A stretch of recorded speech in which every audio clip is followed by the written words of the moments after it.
castelo forte é o nosso Deus. Graça e paz, irmãos. Bom dia a todos. Lembrando que a Páscoa, ela advém do contexto do Velho Testamento, libertação do povo hebreu do cativeiro egípcio.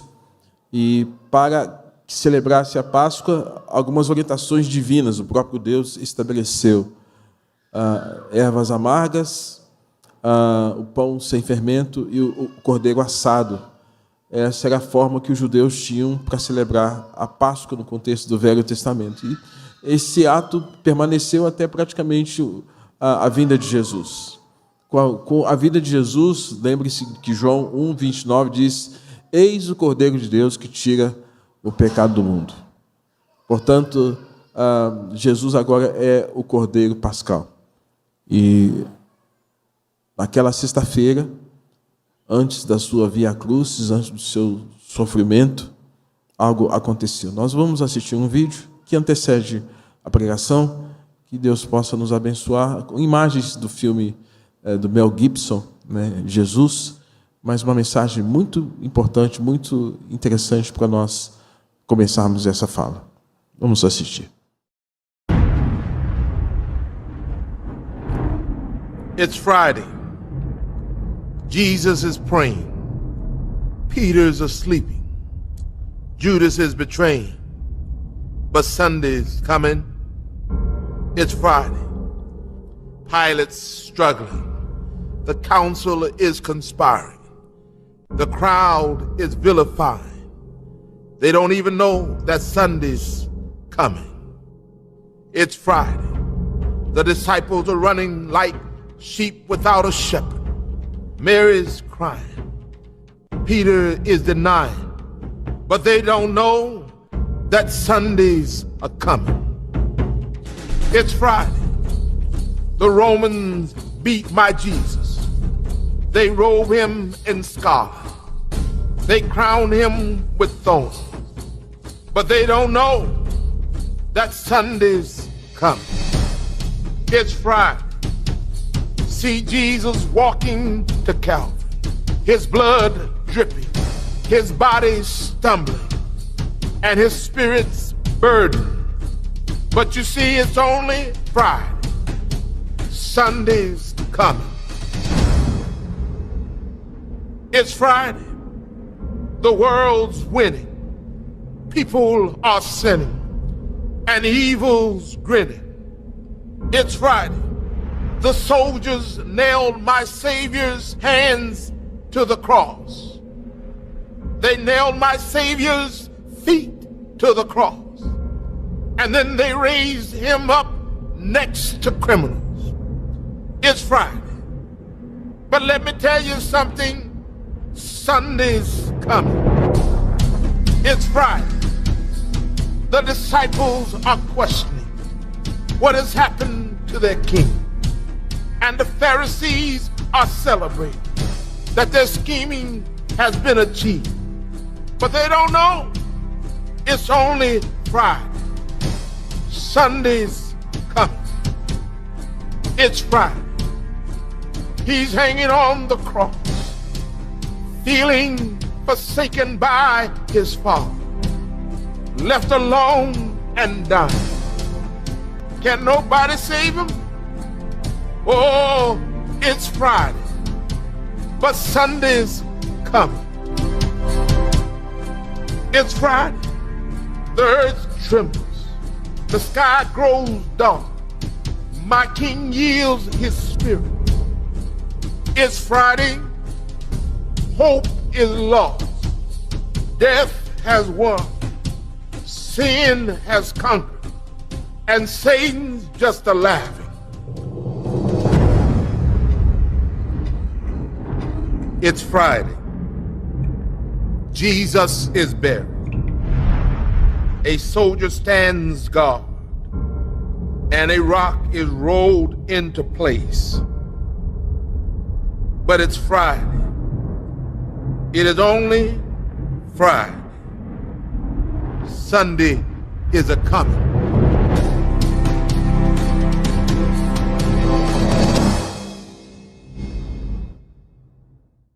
porque é domingo nós podemos nos alegrar, porque é domingo nós podemos ter esperança, porque é domingo nós podemos crer no amanhã. Hoje é domingo. Senhor Deus nosso Pai, que essa mensagem da vitória de Cristo sobre a morte, da vitória de Cristo sobre o pecado, e de que a sexta-feira foi apenas uma sexta-feira, singular porque foi o dia em que o teu filho morreu na cruz em nosso lugar. Mas a sexta-feira ficou para trás, porque a vitória de Cristo garante a nossa vitória e é para nós motivo de esperança, de alegria e fé. Ó Deus, que nós estejamos imbuídos nesse espírito de desfrutar desse poder da tua ressurreição. Nesta manhã nos alegramos, ó Deus, porque o Senhor está em nosso meio. O Senhor está no meio do teu povo, no meio da tua igreja, como Apocalipse diz que o Senhor está no meio dos candeeiros, andando entre os candeeiros, que é a tua igreja espalhada por toda essa terra. Ó Deus, agora rogamos a tua bênção para que possamos nos alimentar e nos lembrar de momentos em que o Senhor permitiu que fossem descritos nas Escrituras, para alimentar a nossa fé, a nossa alma e, ao mesmo tempo, nos direcionar, ó Deus, a uma vida que glorifique o teu santo nome. Muito obrigado, Deus, pelo domingo, domingo da ressurreição, domingo da vitória, não do fracasso, mas domingo em que a tua presença, Deus, é manifesta entre nós e é cumprida, Deus, quando o teu Santo Espírito é enviado à terra. E cumpre-se a tua promessa de que o Senhor estaria conosco todos os dias, até a consumação dos séculos. A nossa gratidão, em nome de Jesus. Amém. Irmãos, por que buscais entre os mortos aquele que vive? 3 motivos para buscarmos o Cristo vivo.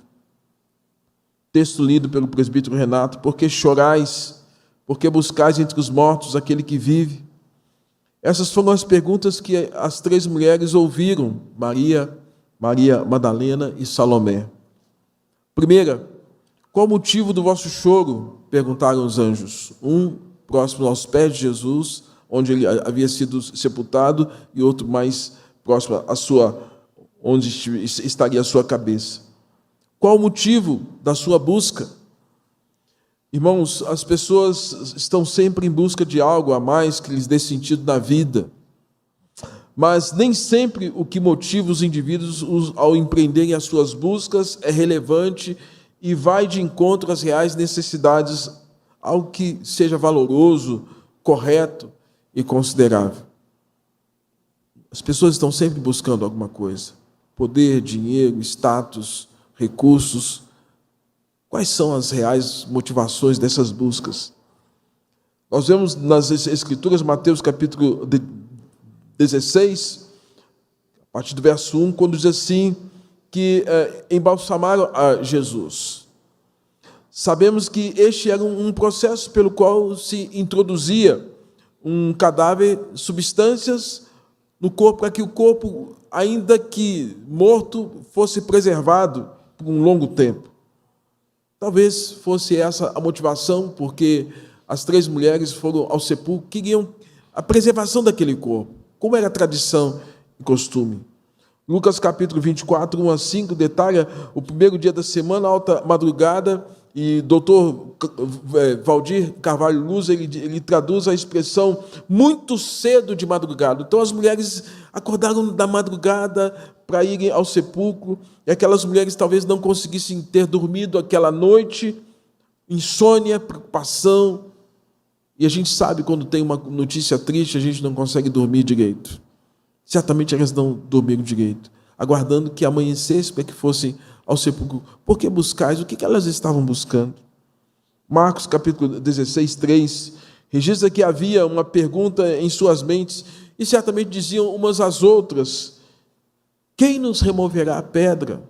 Quem vai tirar a pedra para que a gente adentre ao sepulcro e estejamos embalsamando o corpo de Jesus? João capítulo 20, verso 11, diz que Maria permanecia junto à pedra do túmulo, chorando, abaixada, quase que paralisada, tentando ainda aceitar aquela situação. E como se estivesse num processo de negação, não acredito no que aconteceu, querendo rejeitar a ideia de que, de fato, aquilo não tinha acontecido. a morte de Jesus. Essas eram algumas das dificuldades, queridos, que aquelas mulheres enfrentaram naquela manhã para ir ao sepulcro e embalsamarem a Jesus. Primeiro, irem ao sepulcro à madrugada. Mulheres, 3 mulheres sozinhas, não era comum. Segundo, como encontrariam alguém para remover aquelas pedras? Como resolveriam isso? Terceiro, como conter as emoções, um choro incontido, a tristeza que bateu no coração de todas elas pela morte do seu Senhor, pela morte de Jesus, o Filho de Deus. Interessante que todos os evangelistas registram o seguinte fato, que varões vestidos de branco, reluzentes, resplandecentes, apareceram. E a descrição do texto é: a quem buscais? Por que motivo estão aqui a esta hora da manhã? O que levou vocês a estarem aqui a esta hora da manhã? Marcos 16, 6, esse buscai o Nazareno. Mateus 28, 5, eu sei a quem buscais, a Jesus. A pergunta dos anjos nos remete a algumas considerações importantes. Por exemplo, o que é busca? Busca significa tentar descobrir. Tentar é o ato de pesquisar, de investigar, esforçar-se por achar ou examinar minuciosamente, investigar, pesquisar, esquadrinhar. Elas estavam em busca, esquadrinhando, tentando encontrar resposta, sentido para aquilo tudo. Mas essa é a pergunta que vem à tona. A quem buscais? E se você começar a avaliar no cenário da vida contemporânea, o que nós estamos buscando? O que nós estamos buscando? O que nós estamos buscando na religião? O que nós estamos buscando na vida? O que nós estamos buscando? Talvez a pergunta dos anjos caiba muito bem no nosso coração nesses dias. A quem buscais? O que nós estamos buscando? Onde é que você e eu estamos empreendendo os nossos esforços, a nossa vida em busca de conhecer, de examinar, de pesquisar, de esquadrinhar, para termos respostas que nós estamos buscando? Primeiro, buscavam o Nazareno. Elas possuíam um objetivo de busca, buscavam o Nazareno. Busca quem se identifica com a mensagem da cruz. Nossa busca não deve ser meramente histórica ou científica, mas espiritual. Para isso é preciso que nós nos identifiquemos com a cruz e com a mensagem que é extremamente significante para nós. Aquelas 3 mulheres estavam não simplesmente ali por causa da necessidade mera de embalsamar o corpo de Jesus, ainda que a primeira intenção fosse essa. Mas aquelas mulheres ali estavam com um motivo nobre, queridos, que elas se identificaram com 3 anos que viram o seu Senhor, o seu Mestre, pregando, ensinando, curando, libertando, intervindo sobre a vida das pessoas e tocando a história da vida dessas pessoas. Não tem como não se impressionar quando alguém nos surpreende. E o tempo todo, irmão, Jesus surpreendia aquelas mulheres agindo de maneira soberana e poderosa como Filho de Deus, mudando histórias, mudando vidas. Maria, desde que sua gravidez havia sido advertida pelo anjo Gabriel acerca de quem seria Jesus e seu ministério, de que haveria de remover os pecados dos homens, não tinha como não ser tocada pela mensagem e pela vida de Jesus. Maria Madalena, você se lembra? Aquela pela qual a descrição é que ela tinha 7 espíritos, 7 demônios sobre ela. A Bíblia diz isso. Então não há como nós contestarmos e falar, não, esse negócio de demônio não existe. Jesus está falando, os evangelistas estão falando, tinha 7 demônios sobre ela. Os demônios existem e atuam sobre a vida das pessoas, dominando a mente e comportamento, as ações dela. E Maria Madalena é uma dessas mulheres que sobre ela estava a dominação de demônios, invadindo a mente, comportamento e trazendo comportamentos desviantes, reprováveis, sobretudo na área da prostituição. Essa mulher, irmãos, foi transformada pelo Evangelho. Ela foi transformada pela graça e pela misericórdia de Jesus, e não tinha como aquela mulher continuar a vida pregressa dela sem estar ligada àquele que foi instrumento da sua libertação, Jesus, o Filho de Deus. Agora, Os 7 demônios que a usavam, que a atormentavam, não estavam mais presentes em seus sonhos, em sua mente, em seus desejos, bem como na sua maneira de ser, vestir, relacionar-se com as pessoas. E no verso 9, temos a descrição que Maria Madalena era aquela pela qual Jesus expelia 7 demônios. Salomé é essa terceira mulher presente naquele momento, na descrição de João, esposa de Zebedeu, dono das embarcações, mãe de Tiago e João. Essa mulher, irmãos, as quais viu os filhos acompanhando Jesus para cá e para lá, Jerusalém, Judeia, Nazaré, Galileia, Jesus andando para lá e para cá e os filhos dela acompanhando no barco, nas andanças, nos caminhos. Essa mulher viu Jesus cuidando de seus filhos, discipulando seus meninos. E agora os chama em Mateus para serem pescadores de homens. Eles acompanham, mas a mãe está junto. A mãe está sabendo tudo que está acontecendo com seus filhos, porque eles andavam com Jesus. E essa mulher, irmãos, juntamente com outras 2 que estão ali naquele momento, ouvindo aquela pergunta: a quem buscais?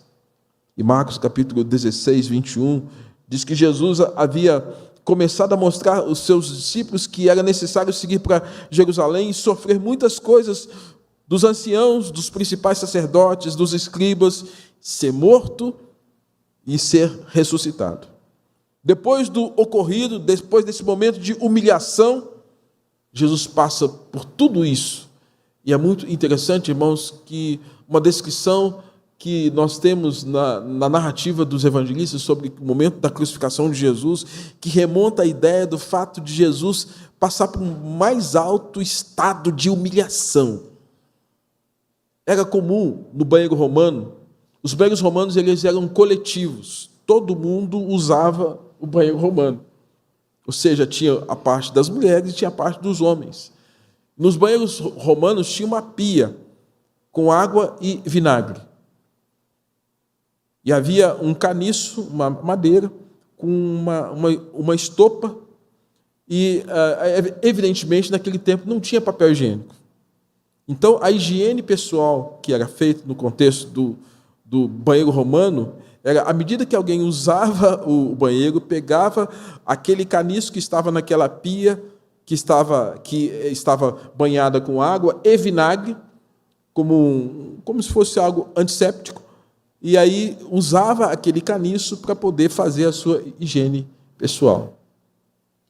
É interessante, irmãos, que Jesus, no momento em que está na cruz, lhe é oferecido, um dos evangelistas cita que havia vinho e fel. Mas esse caniço, na história romana, era fezes. Era um recipiente, era um objeto que estava um pouco mais limpo, mas era fezes. E eles oferecem para Jesus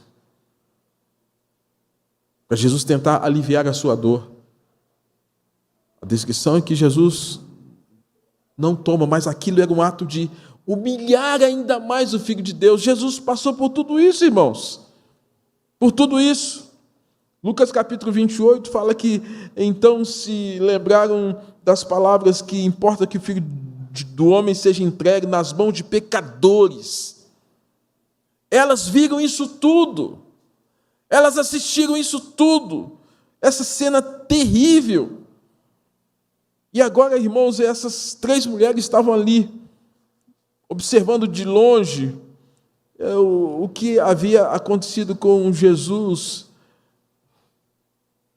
E agora foram ao templo, na madrugada. Elas sabiam a quem buscavam. Elas conheciam a quem buscavam. Elas amaram a quem buscavam. Elas serviram a quem buscavam. E elas tinham motivos para chorar por causa daquele a quem buscavam. Elas haviam se identificado com aquele que fora crucificado há dias atrás, na sexta-feira. O teólogo suíço Karl Barth, ele diz o seguinte em uma citação no livro Discípulos Hoje, uma citação do livro de Sproul, teólogo reformado. Diz ele: a palavra mais importante do Novo Testamento é a pequena palavra uper, que significa a favor da morte de Jesus ocorreu em favor de nós. A morte de Jesus ocorreu em favor de nós. Ele está dizendo assim, olha, ele passou por tudo isso porque ele morreu em favor de nós. Ele tomou sobre si a maldição em favor de nós. Ele foi exposto àquele caniço tomado por um cheiro de fezes em favor de nós. Ele suportou os pregos na cruz em favor de nós. Ele suportou as dores dos pregos em seus pés em favor de nós. Ele sofreu a dor dos espinhos em sua fronte em favor de nós. É por isso que Jesus, ele chega a dizer em João 10, verso 15 ao verso 18, dou a minha vida pelas minhas ovelhas. E aquelas mulheres, irmãos, elas se identificaram. Elas não estavam ali meramente porque eram mulheres legais, mas elas se identificaram com essa mensagem. Fez sentido para elas. Lucas, ele diz que aquelas mulheres sabiam que era a favor delas que tudo aquilo havia ocorrido. A quem buscais? O Nazareno, o crucificado. A quem nós estamos buscando? A quem nós estamos buscando? Segundo, buscavam aquele que está vivo. É categórico a fala dos anjos que estão ali.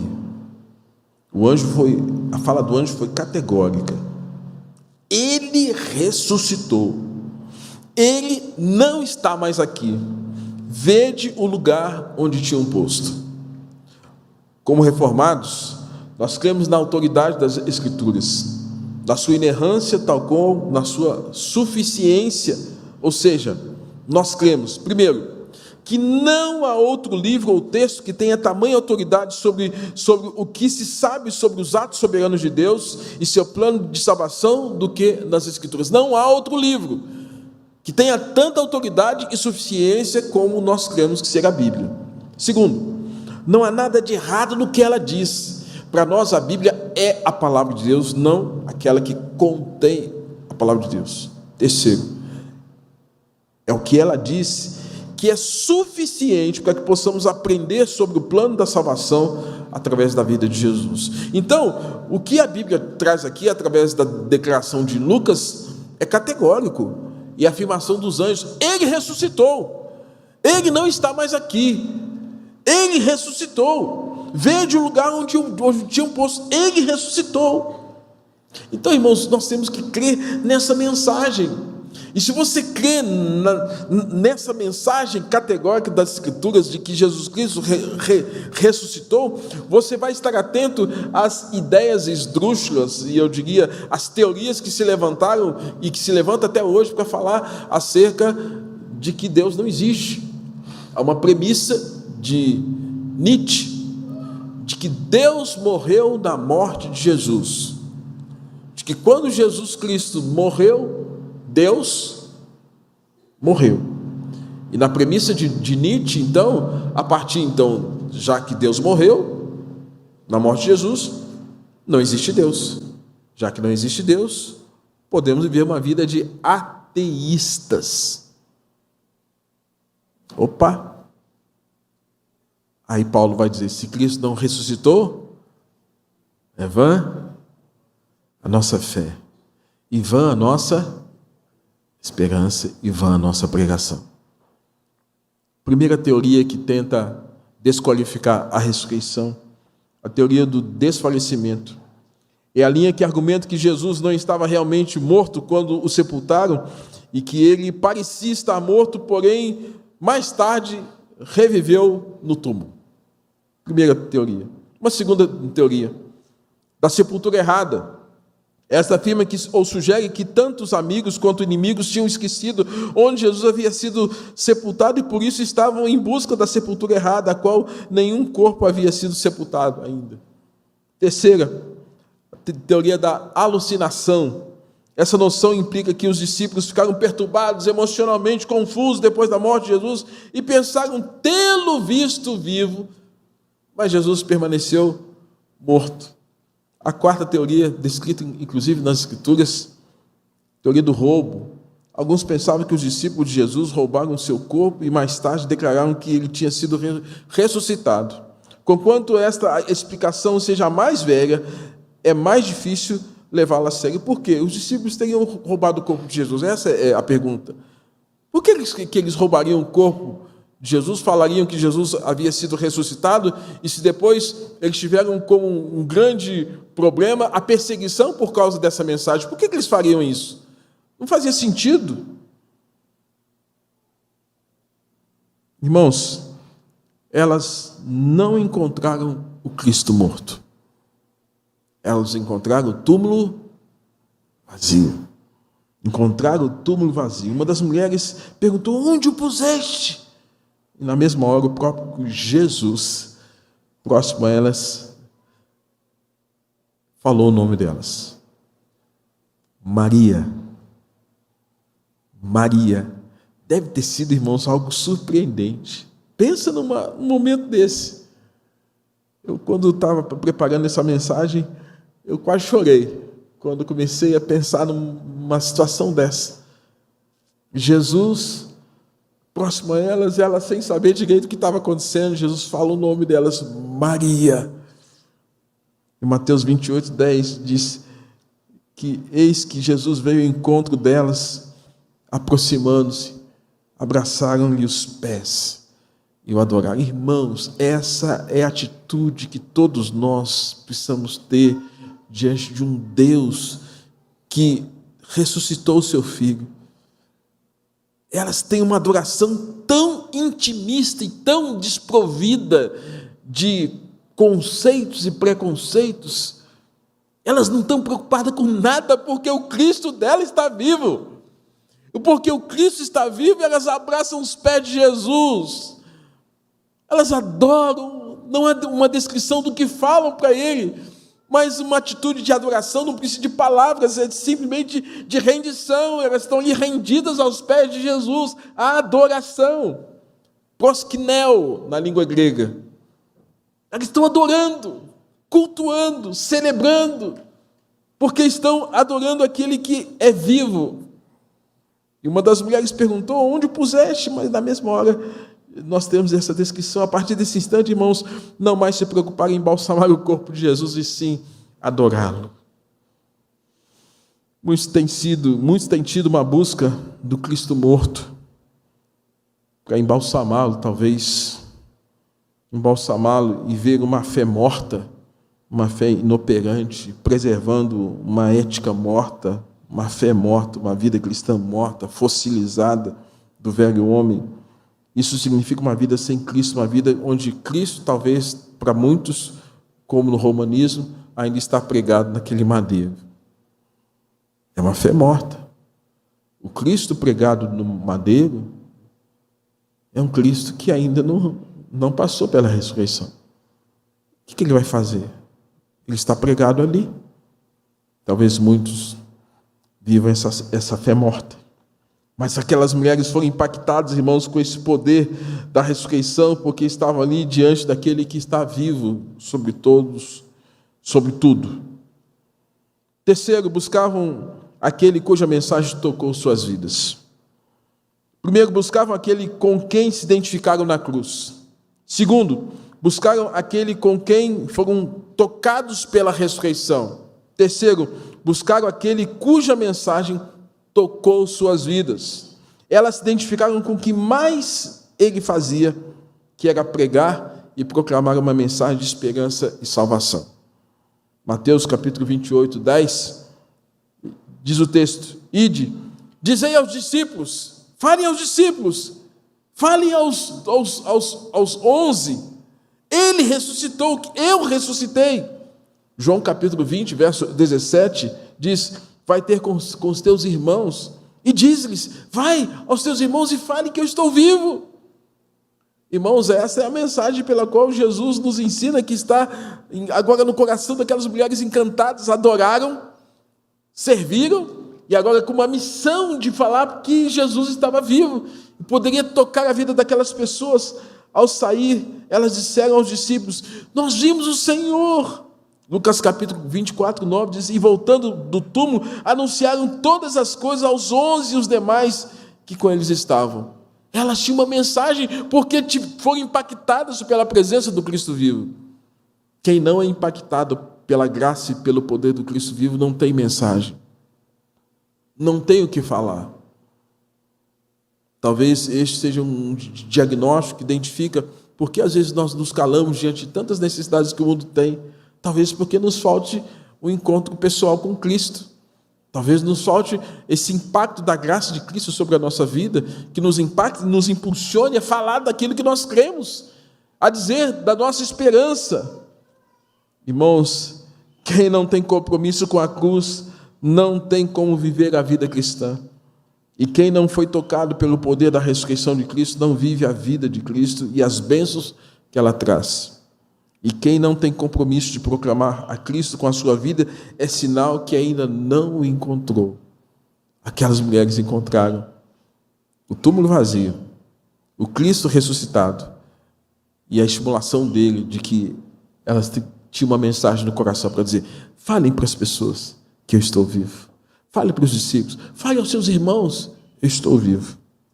Importante dizer que naquele momento, primeiro, Jesus não estava preso à cruz. Segundo, Jesus não estava confinado ao túmulo. Ele estava ali junto daquelas mulheres. Estava junto delas. E por 40 dias permaneceu entre os homens, e após isso, ele assentaria à destra do Pai Todo-Poderoso. E aí, irmãos, ele mesmo havia dito em Atos 3,19: subo para o meu Pai, falando aos discípulos que estão ali em Atos, subo para o meu Pai e vosso Pai, para o meu Deus e vosso Deus. Mas estaria também, não somente à destra de Deus Pai Todo-Poderoso, mas nós temos a descrição de Pedro, também dizendo em Atos, que quando pessoas se arrependem dos seus pecados, se convertem ao Senhor, os pecados são cancelados, de modo que a presença do Senhor agora vai trazer tempo de refrigério para as suas almas. O próprio Jesus havia relembrado acerca do resumo da lei, que é amar a Deus sobre todas as coisas e o próximo como a si mesmo. E quando se ama o Senhor, como se ama a Cristo, quando se ama a mensagem dele, a vida que ele nos ensina através dos evangelhos, isso faz sentido. Agora Cristo vai habitar nos nossos corações. Não somente à destra de Deus Pai Todo-Poderoso, mas onde? No coração de cada um de nós. E fica muito claro quando o apóstolo Paulo, em Romanos capítulo 5, ele diz: porém, Deus prova o seu amor para conosco, pelo fato de ter Cristo morrido por nosso benefício, quando nós ainda andávamos no pecado. Agora fomos justificados por seu sangue, muito mais ainda por intermédio dele, seremos salvos da ira de Deus. Ora, se quando éramos inimigos de Deus, somos reconciliados com ele mediante a morte de seu Filho, quanto mais no presente, havendo sido feito amigo de Deus, seremos salvos por sua vida, a sua ressurreição. E ainda mais, se nos gloriamos também em Deus por nosso Senhor Jesus Cristo, por intermédio de quem recebemos agora completa reconciliação, morte em Adão, vida em Cristo. Paulo está dizendo assim, irmãos, que nós recebemos o grande presente da reconciliação, e agora nessa reconciliação nós temos a vida, onde o Senhor Jesus Cristo não está somente assentado no trono, à destra do Pai, mas Ele está sentado e presente no nosso coração, na nossa vida. Se a Páscoa não traz essa mensagem para nós, isso não faz sentido. Aí talvez seja interessante para o mundo ouvir a história do coelhinho da Páscoa. Conto de carochinha. Mas Paulo fala: se com a nossa boca nós confessarmos a Jesus como Senhor, E se no coração nós cremos que Deus levantou Jesus de entre os mortos, há salvação na nossa vida, há esperança para nós, há transformação da vida do pecador. Quando nós cremos nesse poder da ressurreição, que foi o que aconteceu naquele momento onde Jesus Cristo ressuscitado, agora diz a essas mulheres: olha, agora falem porque eu estou vivo. Os anjos declaram, ele ressuscitou, e elas creram nessa mensagem, irmãos. Provérbios chama a nossa atenção porque é sempre uma palavra de apelo. Filho meu, dá-me o teu coração, e os teus olhos se agradem dos meus caminhos. Concluo, irmãos, a pergunta que serve para cada um de nós nesta manhã é: o que estamos buscando? Ou por que estamos buscando? A quem nós estamos buscando? Primeiro, que busquemos a Jesus, aquele que morreu por nós na cruz, que amemos a mensagem como nós cantamos no hino 266. Sim, eu amo mensagem da cruz. Essa mensagem não tem nenhuma outra. Não tem nenhuma outra mensagem tão poderosa e tão emblemática quanto a mensagem da cruz. Eu amo essa mensagem da cruz. Que amemos essa mensagem da cruz. Que amemos a mensagem do Evangelho. Que amemos a mensagem daquele que veio nos reconciliar com Deus e veio trazer paz ao nosso coração. Segundo, que busquemos o Senhor, aquele que impactou nossas vidas com o poder da sua ressurreição. Meu irmão, você só é crente, só é discípulo, se for impactado pelo poder dessa ressurreição. Porque se você não for impactado pelo poder da ressurreição, você está impactado pelo poder do pecado.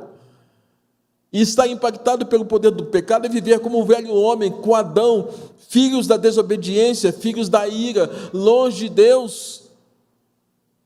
Mas quando nós somos impactados pelo poder da ressurreição, irmãos, nós somos aproximados, como disse Hebreus, a Deus. Somos aproximados à comunhão com Ele, porque pela remissão de pecados que há no sacrifício de Cristo, nós somos reconciliados e agora temos paz com o nosso Senhor Deus. E terceiro, que busquemos, porque a mensagem de vida e salvação que nos alcançou pode alcançar outras pessoas. Pode alcançar e pode tocar outras vidas. Nós temos que crer nisso. A mensagem de vida pode mudar a vida de outras pessoas. Hoje se fala muito apenas de mudança externa. Status, era pobre, agora sou rico. Não. A grande mensagem, eu reconheço que era um pecador condenado ao inferno. Agora eu sou um pecador justificado pela graça e pela fé em Jesus Cristo.